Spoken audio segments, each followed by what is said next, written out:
గుడి కనిపించిన, చర్చి కనిపించిన, మసీద్ కనిపించిన మా అమ్మ దండ పెట్టుకుంటూ ఏడ్చేది. అయ్యా నా పిల్లలు చిన్నోళ్ళు, ఇంకో 5-6 ఏళ్ళు బతికితే చాలయ్యా అని. కానీ ఏ దేవుడు మా అమ్మ ఏడుపు వినలేదు. కానీ 2009 సంవత్సరం వైఎస్ఆర్ అనే దేవుడు నేను విన్నాను, నేనున్నాను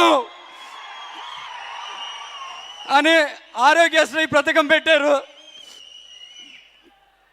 ఎల్బీ నగర్ కామినేని హాస్పిటల్ లాంటి పెద్ద హాస్పిటల్లో మా అమ్మకి ఫ్రీగా 1 రూపాయి ఖర్చు అడగలేదు. అప్పటి నుండి మేము ప్రతి పండుగ జరుపుకుంటాం సార్.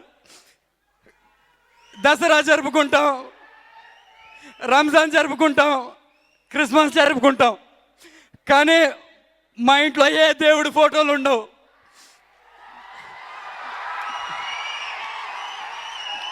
చెప్పులు మా ఇంటి గడప దగ్గర చెప్పులు వదిలి లోపల అడుగు పెడితే వైఎస్ఆర్ ఫోటోలు 3 కనబడతాయి.